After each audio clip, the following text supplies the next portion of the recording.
भारतीय संस्कृति और धर्म का एक महत्वपूर्ण काव्य है। इसे महर्षि वेदव्यास ने लिखा और इसे पंचम वेद भी कहा जाता है।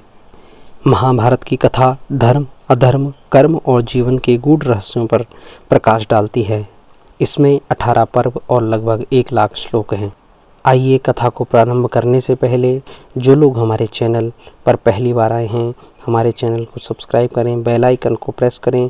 अगर आपको अच्छी वीडियो लगे तो आप वीडियो को शेयर अवश्य करें। महाभारत की कहानी हस्तिनापुर के कौरव और पांडव वंश के बीच सत्ता संघर्ष की कहानी है।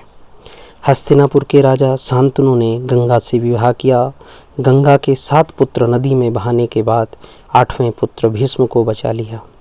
गंगा ने शांतनु का परित्याग कर दिया। बाद में शांतनु ने सत्यवती से विवाह किया। सत्यवती से 2 पुत्र हुए जिनका नाम चित्रांगद और विचित्रवीर्य हुआ। विचित्रवीर्य के बाद वेदव्यास से पांडु और धृतराष्ट्र का जन्म हुआ। धृतराष्ट्र अंधे थे, इसलिए राज्य पांडु को मिला। पांडु ने अपनी पत्नियों कुंती और माद्री से 5 पुत्र युधिष्ठिर, भीम, अर्जुन, नकुल और सहदेव को जन्म दिया, जो पांडव कहलाए। दूसरी ओर धृतराष्ट्र की पत्नी गांधारी ने 100 पुत्रों को जन्म दिया, जो कौरव कहलाए। पांडव और कौरव साथ साथ बड़े हुए, लेकिन कौरवों के सबसे बड़े भाई दुर्योधन को पांडवों से गहरी ईर्ष्या थी। उसने कई बार पांडवों को मारने की साजिश रची। एक बार दुर्योधन ने पांडवों को वर्णावत के लाक्षागृह में भेजकर उसमें आग लगाई, लेकिन पांडव बच गए। पांडव वन में छिपे रहे और वहीं अर्जुन ने द्रौपदी का स्वयंवर जीतकर उससे विवाह किया। द्रौपदी 5 पांडवों की पत्नी बनी। इसके बाद पांडव हस्तिनापुर लौटे और राज्य के बंटवारे में इंद्रप्रस्थ नामक राज्य मिला। दुर्योधन ने शकुनी की मदद से युधिष्ठिर को जुए में हराकर पांडवों को 13 वर्षों का वनवास और 1 वर्ष के अज्ञातवास पर भेज दिया।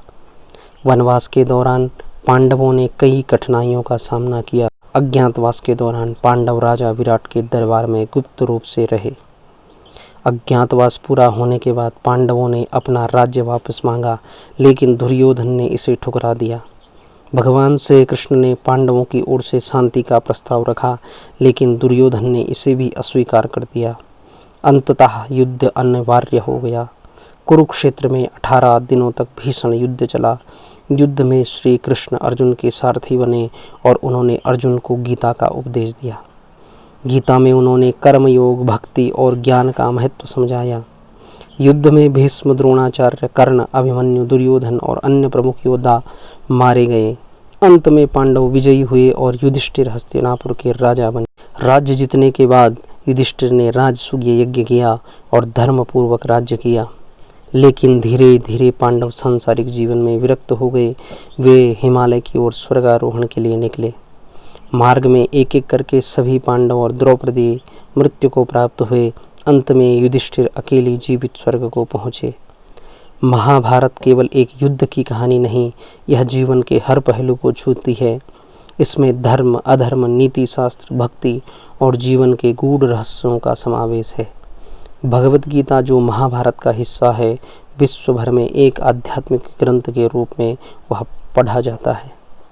महाभारत सिखाता है कि अधर्म चाहे कितना भी शक्तिशाली क्यों न हो, धर्म और सत्य की हमेशा जीत होती है। यह ग्रंथ मानव जीवन के संघर्षों और उनके समाधान की राह दिखाता है।